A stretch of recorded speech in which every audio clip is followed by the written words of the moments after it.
السلام عليكم ورحمة الله وبركاته. نحمده ونصلي على رسوله الكريم. أما بعد فأعوذ بالله من الشيطان الرجيم. بسم الله الرحمن الرحيم. পবিত্র মক্কাতুল মুকাররমা থেকে আপনাদের সবাইকে জানাচ্ছি আন্তরিক শুভেচ্ছা এবং মোবারকবাদ। আমরা গতকাল মক্কাতুল মুকাররমাতে 27-এর কদরের রাতকে কাটিয়েছি। আজকে বাংলাদেশে 27-এর কদর, একটি গুরুত্বপূর্ণ কদরের রাত। আল্লাহ রাসূল সাল্লাল্লাহু আলাইহি সাল্লাম, আমরা জানি যে লাস্ট 10 ডেজ অফ রমাদানে রাতে ঘুমাতেন না, একান্তভাবে তিনি ইবাদত করতেন। আমরা গতকাল দেখেছি লাখো লাখো ধর্মপ্রাণ মুসল্লিরা কাবার প্রান্তরে কেউ উমরা করেছেন, কেউ কিয়ামুল লাইলে অংশগ্রহণ করেছেন, তারাবিতে অংশগ্রহণ করেছেন।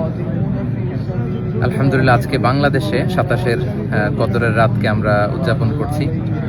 আল্লাহ রাসূল সাল্লাল্লাহু আলাইহি সাল্লাম আম্মা জান আয়েশা রাদিয়াল্লাহু তাআলা আনহাকে এই রাতে একটি বিশেষ দোয়া পড়তে বলেছেন। তিনি বলেছেন যে, আয়েশা, তুমি যদি এই রাত পাও তাহলে তুমি পড়বে আল্লাহুম্মা ইন্নাকা আফুউন তুহিব্বুল আফওয়া ফাআফু আন্নী।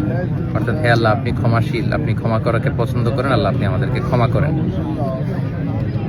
আল্লাহ রাসূল সাল্লাল্লাহু আলাইহি সাল্লাম রমজানের শেষ দশকে যখন পৌঁছতেন, তিনি ইদা জাআল আশরু আহিয়াল লাইলা ওয়া আইকাযা আহলা ওয়া জাদ্দা ওয়া শাদ্দাল মিজহার, সারা রাত জেগে ইবাদত করতেন, পরিবারের সবাইকে জাগিয়ে তুলতেন, ইবাদত করার জন্য বলতেন। এবং সারা বছর কোরআনের যে আয়াতগুলো নাজিল হয়েছিল এগুলো তিনি জিবরাইল আলাইহিস সালামের সাথে রিভাইজ করতেন, তিনি শোনাতেন। জিবরাইল আলাইহিস সালাম আল্লাহর রাসূল সাল্লাল্লাহু আলাইহি ওয়াসাল্লামকে পড়ে শোনাতেন। তো এই ক্ষমার রাতে আমরা যেন আল্লাহর কাছ থেকে ক্ষমা পেতে পারি, আমরা কায়মানো বাক্যে আল্লাহ তাআলার কাছে ক্ষমা চাই। আল্লাহ যেন আমাদেরকে উতাকা মিনান নার, জাহান্নামের আগুন থেকে রমাদানে যে মুক্তির ঘোষণা দেওয়া হয়, সেই মুক্তিপ্রাপ্ত বান্দাদের অন্তর্ভুক্ত যেন আমরা হতে পারি। পবিত্র মক্কাতুল মুকাররমা থেকে আমরা প্রাণ ভরে দোয়া করছি আপনাদের জন্য, আপনারাও আমাদের জন্য বিশেষভাবে দোয়া করবেন। এবং স্পেশালি আমাদের হাসানা ফাউন্ডেশনের জন্য আমি দোয়া চাই। ভেরি রিসেন্টলি আমরা একটা ফাউন্ডেশন ফর্ম করেছি, হাসানা ফাউন্ডেশন, যেটার মধ্য দিয়ে আমরা বাংলাদেশের বিভিন্ন শিক্ষা কার্যক্রম পরিচালনা করব।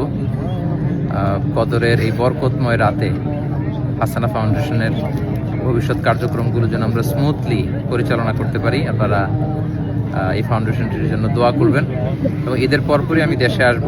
এখন থেকে আমি দেশেই সেটেল করব, দেশেই থাকবো এবং ফাউন্ডেশনের বিভিন্ন কার্যক্রম সরাসরি পরিচালনা করবো ইনশাআল্লাহ। আপনাদের সবার কাছে দোয়া আছে, সবার জন্য আবার অফুরন্ত দোয়া ভালোবাসা জানিয়ে মসজিদুল হারাম থেকে বিদায় নিচ্ছি, পবিত্র মক্কাতুল মুকাররমা থেকে। হাদা মা ইনদি ওয়াল ইলমু ইনদাল্লাহি আলাইহি তাওয়াক্কালতু ওয়া ইলাইহি উনীব। আসসালামু আলাইকুম ওয়া রাহমাতুল্লাহি ওয়া বারাকাতুহু।